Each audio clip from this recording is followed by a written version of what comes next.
The great silver ship drifted into the orbit of the Zerath Collective's medical station. It was not the first time humans had visited this part of the galaxy, but it was still unusual enough that every staff member on the station whispered about it. Humans were rare travelers, and many alien species had only seen them through official reports and holograms. Niravel, a nurse with years of experience, was among those waiting near the docking bay. She was tall and slender, with the green-blue skin of her people and long, delicate hands made for precision work. Her kind, the Zerath, valued order and calmness above all.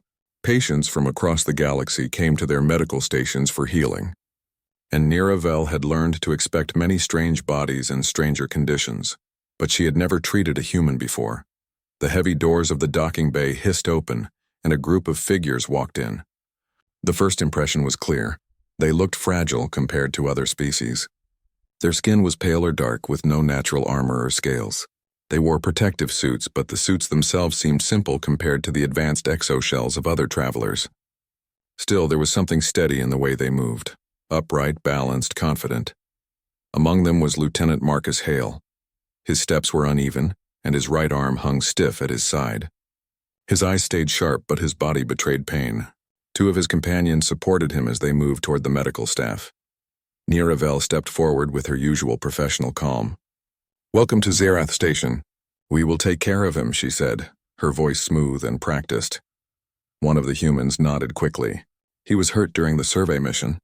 A fall? His shoulder and ribs are bad. We need him treated fast." Niravel gestured to the medical team. They lifted Marcus carefully onto a hovering stretcher. As they moved him through the clean white corridors, Niravel studied him. His face was tense with pain, but he did not cry out. His breathing was heavy but steady. Many species, when injured this way, would already have collapsed into unconsciousness. Inside the examination room, Marcus was guided onto a soft medical bed. The machines around him began their quiet hum. A scanner passed over his body, projecting a three-dimensional image into the air. Niravel's eyes followed the glowing shapes of bones and muscles. Her brow creased slightly. "Strange," she murmured. The fracture in his ribs was clear, and his shoulder joint was swollen, but the scanner detected something more. Thin metallic lines shimmered beneath his skin, weaving through his chest like silver threads. They were too regular to be natural, yet too deeply integrated to be artificial implants. Niravel adjusted the scanner, thinking perhaps it was a mistake. The image sharpened, and the lines became even clearer. They pulsed faintly as if alive. Marcus noticed her expression. His lips curved into a small, pained smile. "Surprising, isn't it?" Niravel looked at him directly. "What is this, these structures inside you?" He shifted slightly on the bed, wincing. "That's normal for us now. At least for my generation of humans, normal?" The word felt wrong in her mind. For her people, implants were separate tools. If the Zerath needed strength, they wore strength-assisting shells. If they needed protection, they carried shields. But this human's body was different. It was flesh and machine together, not added on, but grown as one. "You mean this is part of your biology?" she asked carefully. "Yes," Marcus replied. "They're not implants in the usual sense. We call them adaptive threads. A few centuries back, Earth was hit with too many crises, radiation storms, plagues, and environments turning hostile. We didn't have the luxury to wait for slow evolution, so we built something that could help us adapt faster. The threads are part of us now." Niravel felt a ripple of unease. She had studied many species, each with their unique strengths. Some were strong enough to bend steel, others could breathe in toxic air. But humans were supposed to be simple. Soft-skinned, average strength, nothing unusual. That was what the galactic records had said. Yet the evidence in front of her eyes told a different story. Her assistant, a young Zerath trainee, looked at the scan with wide eyes. "Nurse Niravel, I have never seen such a thing. Are they safe?" "They are stable," Niravel said slowly, though she was not sure. "But I need to study this more." Marcus closed his eyes, clearly exhausted, but he chuckled faintly. "Don't worry. You won't find a virus in them. They're just part of me. Sometimes they heal faster than the rest of my body. Sometimes they make me stronger. But right now they're not stopping the pain." There was something disarming about the way he spoke. He was not afraid of her surprise. He was not ashamed of what he carried inside him. He was only a patient in pain, joking lightly, as if to keep the room calm. Niravel found herself unsettled. Most species were proud of their special abilities and quick to show superiority, but this human treated the most extraordinary discovery she had seen in years as though it were only an everyday fact.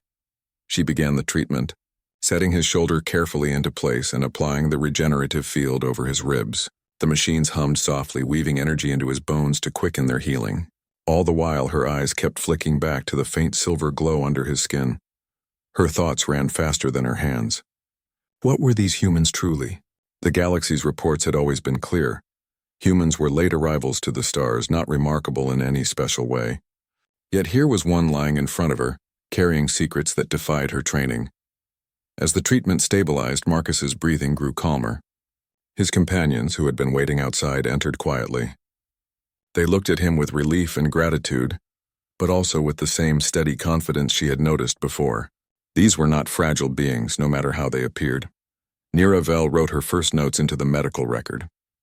She did not record her personal shock, only the facts: injury type, treatment given, unusual internal structures. But in the back of her mind, she knew this was not the end of the matter. This was only the beginning. For the first time in her long career, Niravel felt a sense of curiosity stronger than her professional calm. Humans, she thought, might not be what the galaxy believed them to be, and she would soon learn more than she ever expected. Niravel returned to the examination room the next morning with her usual calm face, but inside her thoughts were unsettled. She had spent most of the night reviewing the scans from Marcus Hale's body. Again and again she replayed the images of the metallic threads glowing faintly inside his chest and arms. The patterns were too complex to be simple implants, yet they blended with his muscles and bones as though they had grown there naturally. She tried to compare them with known cases. The archives of the Zerath Collective contained endless medical data from hundreds of species. Some species added cybernetics. Some were born with crystal-like growths that acted like living armor. Others had symbiotic creatures living inside their bloodstreams. But none of them matched what she had seen in the human. Her colleagues noticed her distraction during the morning meeting. "You seem troubled, Nurse Niravel," said Dr. Sellerin, an elder physician with gray skin and a calm, measured voice. Was the human's case unusual? Niravel hesitated. Professional ethics demanded she keep patient details private, yet the scans were already in the system, marked for research. She nodded slowly. Unusual, yes. I believe the human carries integrated structures not listed in our databases. I cannot explain them fully yet. The doctor raised a brow ridge. Then study them. Curiosity is the path to better care. Niravel bowed her head in respect. That was exactly what she intended to do. When she entered Marcus's room, she found him awake, sitting upright with the medical field humming softly around him. His injured arm was still secured in support, but his expression was relaxed, almost cheerful. You look less pale today, Niravel observed. Marcus grinned. That's the threads. They speed up recovery. By tomorrow, I'll be walking around without much trouble. Niravel's hands paused in mid-motion as she checked the monitor. His healing rate was indeed above the expected range. For most patients, fractured ribs took weeks, even with Zerath regeneration fields. Yet Marcus's body was already knitting bone tissue with surprising speed. This is not natural for your species, is it? She asked carefully. Marcus shrugged slightly, though it made him wince. Depends on what you call natural. For me, it is. For my grandparents, it wasn't. They were born before the integration process. Integration process? Niravel repeated, tilting her head. He leaned back against the bed, eyes looking distant as if remembering old stories. Humanity faced too many problems at once. Radiation storms from the sun, diseases that changed faster than medicine could fight them, climate shifts that ruined whole regions. We realized survival meant changing ourselves, not just building tools. So we created adaptive threads, nanoscopic constructs that live inside us. They bond at birth and grow with the body.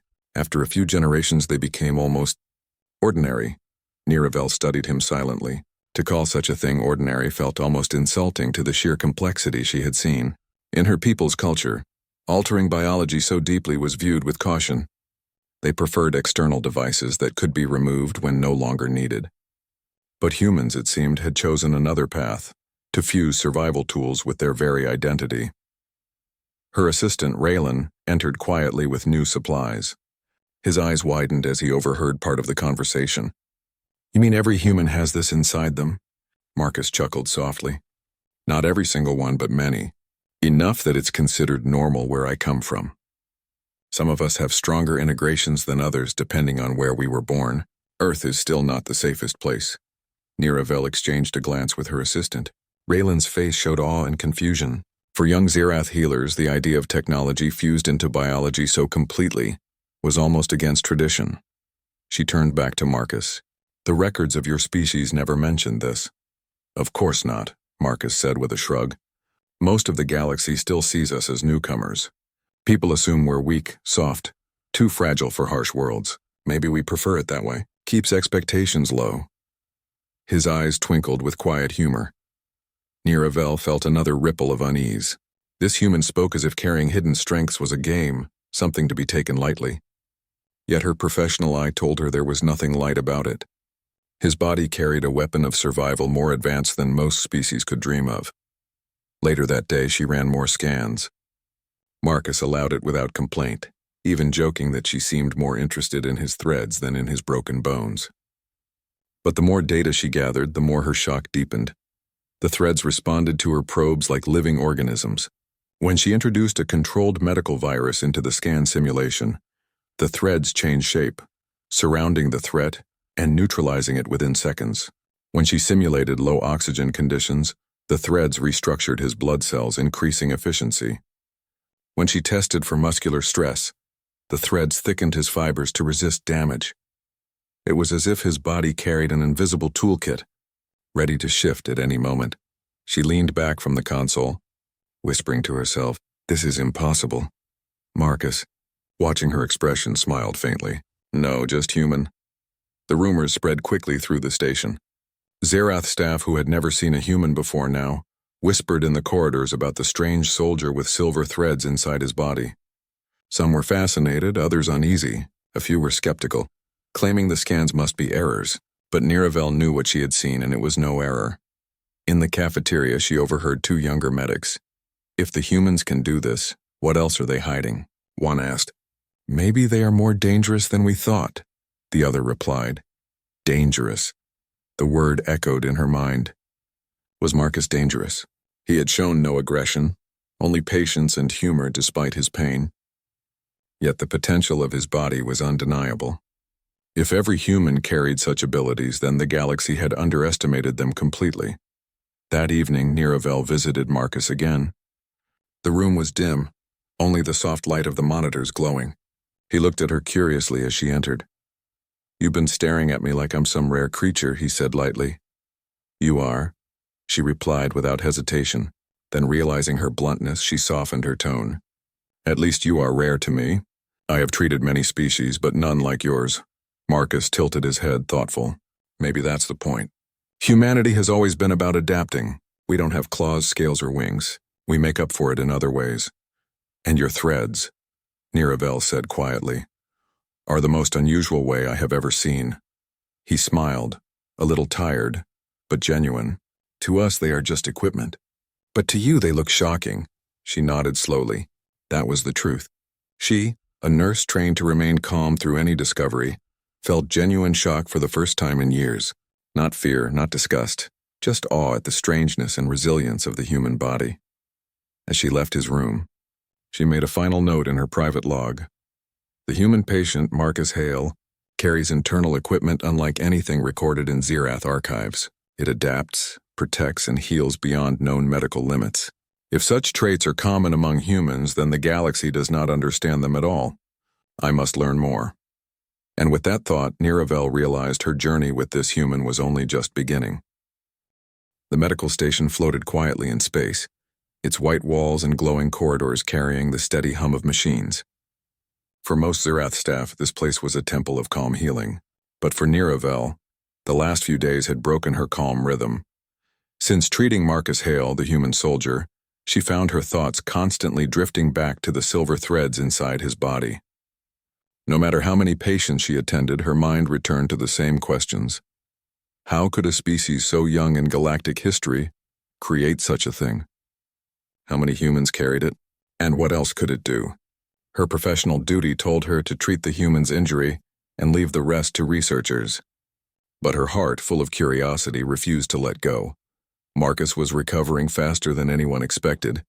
By the third day, he was already standing and walking around his room, testing his shoulder with careful movements. The Zereth regeneration field had done its work, but Niravel knew it was not the only reason. His own body, guided by the adaptive threads, had sped the healing beyond normal limits. When she entered his room that morning, she found him practicing small stretches. His face twisted in pain now and then, but his eyes remained steady. "You should not be moving so much," she said firmly. He grinned. "If I stay in bed any longer, I'll lose my patience. Don't worry, the threads hold me together better than your machines do." Niravel sighed softly, though a small smile touched her lips. "You speak of them as if they are ordinary tools, but I have never seen anything like them." Marcus shrugged. "That's because humans had to invent our own way of surviving. We didn't have natural weapons or strong armor like other species. We had to build ours inside ourselves." That day, she requested permission to run deeper tests. Marcus agreed easily, though he teased her about being too curious for her own calm face. He lay back on the medical bed while scanners surrounded him in soft blue light. Niravel guided the machines carefully. On the holographic display, the silver threads spread like rivers across his body, flowing through muscles, wrapping around bones, and diving into organs. The more she zoomed in, the more complex they became. Some threads carried energy, others connected to nerve signals. Still others changed shape as she watched, as though reacting to her scans. She decided to test adaptability.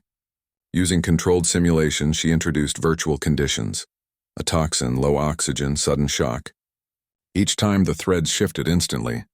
They formed barriers around cells, modified his blood flow, or strengthened his muscle fibers. Her assistant, Raylan, gasped. "They change faster than any system I know. Faster than programmed nanobots." "Yes," Niravel whispered. Her heart beat faster. "They are not separate machines. They are part of him." Marcus opened one eye, watching her reaction. "Impressed?" She looked at him directly, shocked. That is the only word. Word of the experiment spread through the station. Doctors and scientists came quietly to observe. Some stood behind the glass, taking notes, whispering in their own languages. For many, this was the first real evidence that humans were not as simple as the galactic records described. One engineer muttered, "If humans can carry living equipment like this, what will they build next?" Another replied, "Or what will they become next?" Niravel heard these words and felt a conflict rise inside her. On one hand, she was fascinated beyond measure. On the other, she feared what such curiosity could grow into. The galaxy often turned discovery into suspicion, and suspicion into fear. Marcus, however, seemed completely calm. He laughed with the staff, answered questions without hesitation, and showed no fear of their probing eyes. He carried himself not as someone hiding a secret, but as someone living with it every day. That evening, Niravel sat with him after the last round of scans. The room was quiet except for the hum of the monitors. Marcus leaned back on the bed, looking more like a visitor than a patient now. "Why do you not hide this from us?" she asked at last. He raised an eyebrow. "Hide what?" "The threads? They're not a weapon. They're just how we survive. Many species would keep such abilities secret," Niravel said. "They would fear others might see them as a threat." Marcus's eyes softened. "You want to know the truth? Humans already know most of the galaxy doesn't take us seriously. We're seen as fragile, noisy newcomers. If people want to laugh at us, let them. We'll just keep surviving anyway. That's what we do." His words carried no arrogance, only quiet certainty. Niravel felt a strange warmth in her chest. She had treated many patients, but none had spoken of survival with such simplicity. To the Zerath, survival was science. To this human, it was spirit. The next day, Niravel invited Marcus to join a controlled trial in the station's adaptation chamber. It was a safe environment where different atmospheres and conditions could be simulated. She wanted to see how far his equipment could go. Inside the chamber, the air grew thin, simulating low oxygen. Marcus's breathing slowed at first, but within minutes his body adjusted. His oxygen levels stabilized, even without a mask. Next, they added controlled radiation. The sensors showed the threads shifting, reinforcing his cells and shielding his DNA. Finally, they introduced a harmless but unusual alien bacteria. Most species would show mild reactions. Marcus's body fought it instantly. The threads surrounded the bacteria and dismantled it before symptoms could even appear. The Zerath scientists, observing from behind the glass, erupted in astonishment. "Incredible," one whispered. "Impossible," said another. But Niravel only stared, her eyes wide. When Marcus stepped out of the chamber, he looked tired but unharmed. "See, nothing special. Just human stubbornness built into our bodies. Nothing special," Niravel repeated softly. "This is more than special. This is beyond anything I imagined." Later that night, she recorded her private reflections. The human body does not only adapt, it anticipates, it learns. The threads act as protectors but also as teachers. Each challenge faced leaves the human stronger for the next. I fear the galaxy does not yet understand what it means to face such a species. I myself do not fully understand it. But I feel I must learn more, not just as a nurse, but as a student of survival. As she closed her log, she realized something else. Her calmness, the shield she always carried as a healer, was changing. Curiosity had grown into respect, and respect into something deeper, a sense of wonder. For the first time in her career, she felt that her patient was also her teacher, and somewhere deep inside, she sensed this was only the beginning of what humanity could show her. The station hummed quietly in orbit above the rocky planet, its polished corridors glowing under soft lights. For most of the day, it had been calm, patients resting, staff moving with practiced precision. But the calm would not last long. A sudden alarm shattered the routine. Red lights blinked along the corridors and a voice announced in multiple languages, "Warning, hull breach detected. External impact imminent. All personnel to secure positions." Niravel's heart sank. She had dealt with emergencies before, but never a hull breach of this magnitude. The sensors showed a small asteroid fragment had collided with a nearby satellite, sending debris into the station's path. Several panels were damaged and oxygen levels were dropping rapidly in multiple wards. "Marcus, hail!" Niravel shouted as she raced to his room. "We need you on your feet." "Can you move?" Marcus was already standing, stretching his recovering shoulder cautiously. "Of course," he said, his tone calm as if nothing extraordinary were happening. "Tell me what's needed." Her jaw tightened. "Patients are trapped. Oxygen is failing in sections. Emergency protocols are not enough to reach all areas. We may need to improvise." Marcus nodded once, understanding instantly. "Lead the way."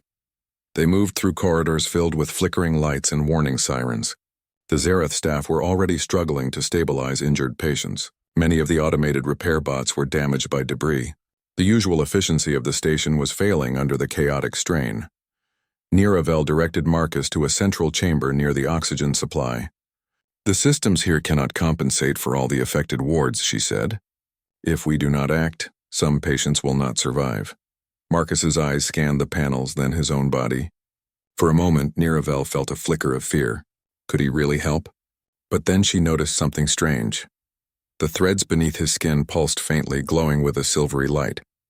They seemed to move with intention, as if responding to the station itself. "Stand back," he said softly. He placed his hands against the wall of the chamber. The threads inside him spread, visible faintly through his skin, extending toward the metal surfaces. Energy pulsed along them, tiny sparks dancing as the threads interfaced with the station's damaged circuits. Niravel gasped. "Is he interfacing with the systems?" "Yes," whispered Raylan, who had followed behind them. "He's merging with the station." "Not just touching it, controlling it." Marcus gritted his teeth, focusing. His threads moved deeper, sending nanoscopic filaments into the broken panels.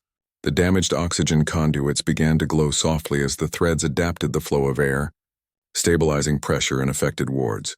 Meanwhile, in one of the outer corridors, a group of alien patients was trapped behind a broken door. Oxygen levels were dangerously low. Niravel ran toward them, Marcus following closely. He paused near the door, assessing the situation. Then slowly, the threads beneath his skin extended outward, forming a shimmering barrier. The barrier shaped itself into a temporary door, strong enough to hold the weight of the ceiling panels and resist the vacuum outside.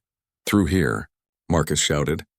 Niravel guided the patients, amazed at the invisible strength of the human self-generated structures. One small alien child stumbled, gasping. Marcus bent slightly, letting his threads form a soft protective cushion under the child's back. The child's fear faded as the barrier carried them safely forward. Niravel felt a mix of astonishment and relief. She had treated countless species in emergencies, but she had never witnessed this. A human body actively adapting to save others, reshaping itself in real time to respond to danger. Back at the central chamber, Marcus faced another challenge. A critical oxygen conduit had been severed completely. No standard repair equipment could reach it in time. He pressed both hands against the conduit area. His threads flowed into the machinery like liquid, creating temporary structural supports. Energy pulsed along the metallic tendrils and slowly oxygen began flowing again. The Zerath engineers were stunned. "I've never seen such rapid adaptation," said one quietly. "It's as if the human can invent tools faster than thought itself." "Yes," Niravel replied, her voice barely audible. "He is not just repairing. He is creating solutions in real time, beyond any machine or technology we have." Marcus's face was set with focus, though sweat ran down his temple. Even as he struggled with physical strain, his threads continued to adjust, reinforcing his muscles and bones to bear the stress. Every movement he made was amplified, every action multiplied by the incredible adaptability of his body. Hours passed. Slowly, the chaos began to stabilize. Oxygen levels returned to safe ranges in most wards, and the temporary barriers held. Patients who would have been lost were now safe. Finally, Marcus sank to his knees, exhausted. His threads pulsed faintly, then retracted into his body. Niravel rushed to his side. "You did it," she said, her voice trembling slightly. "You saved everyone." Marcus smiled weakly. "Just doing what humans do. Survive, help, repeat."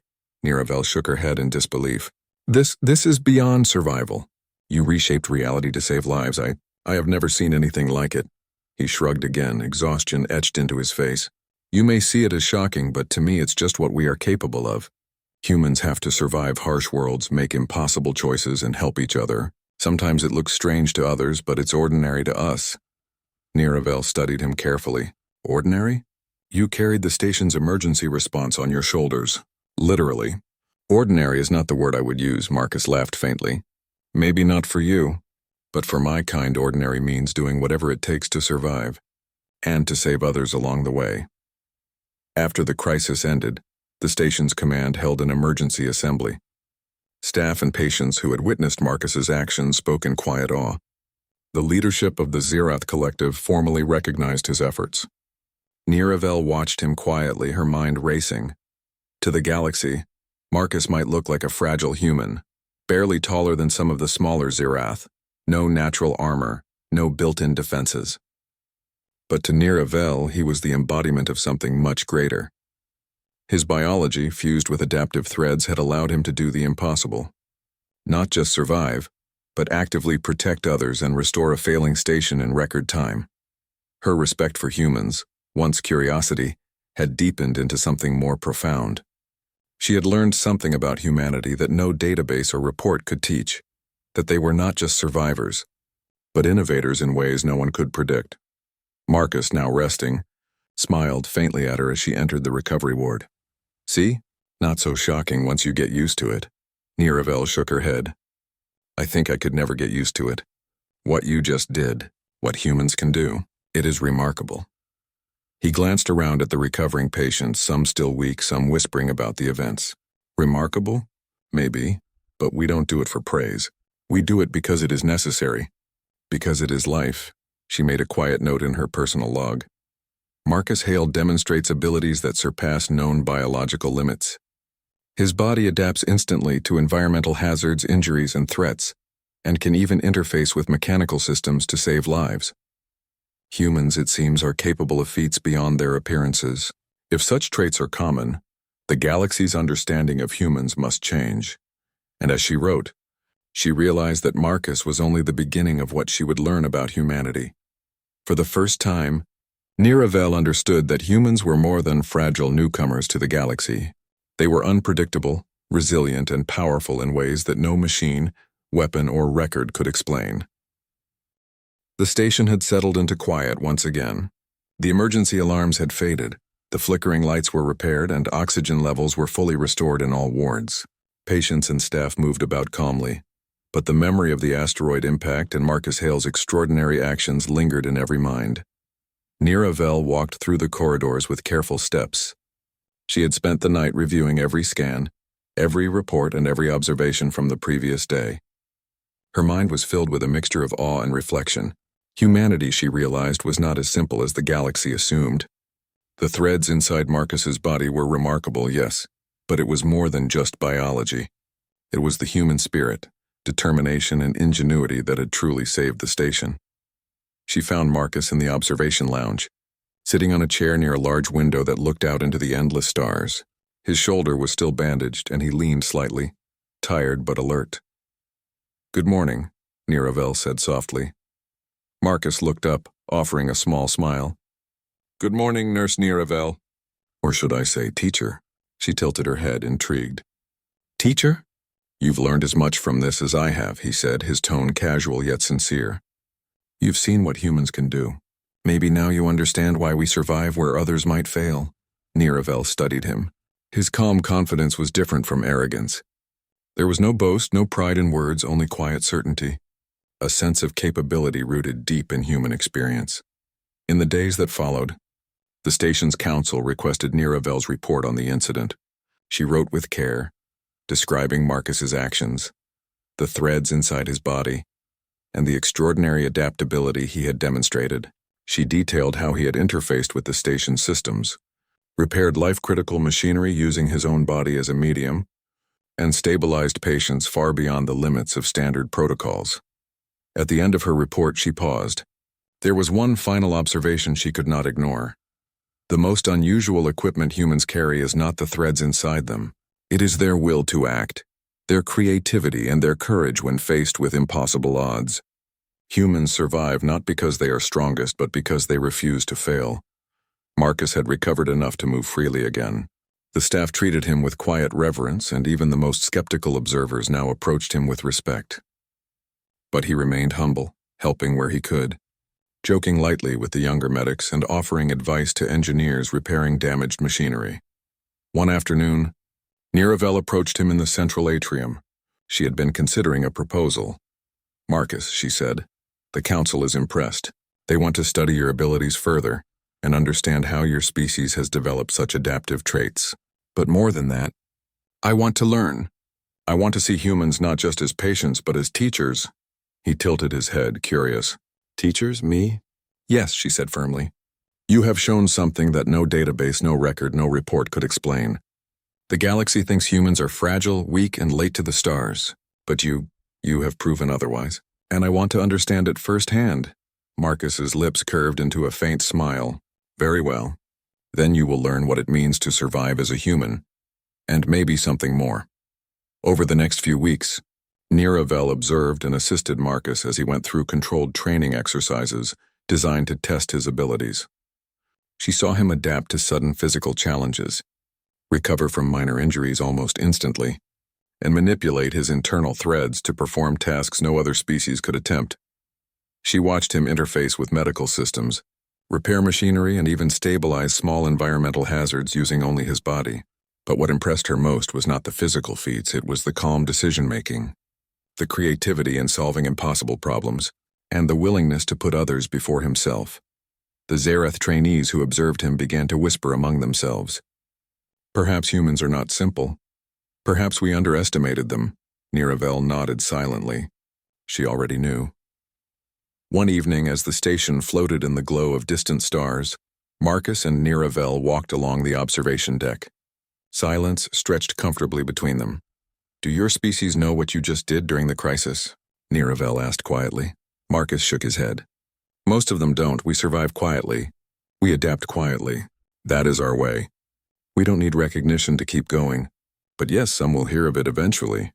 And they will be surprised," she said. "Many species assume humans are fragile. They will learn differently now." He nodded. "We have learned to make the impossible possible. It is what we must do to survive. The galaxy will always underestimate us. That is part of the advantage." Niravel smiled. "And perhaps that is why you inspire others. Not just because of your threads, but because of your courage, your calm, and your determination. Marcus's gaze softened. Maybe. Or maybe it's just what humans do. The council held a ceremony to recognize Marcus formally. The Zerath leadership praised his courage, his quick thinking, and his remarkable adaptability. Yet Marcus accepted the honors humbly, speaking only briefly. I did what any human would do. We survive. We help. We adapt. That is all.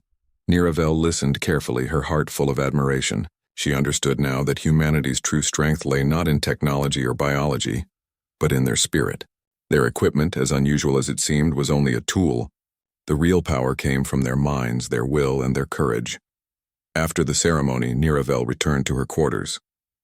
She opened her private log and wrote a final note about Marcus Hale. He is not just a patient.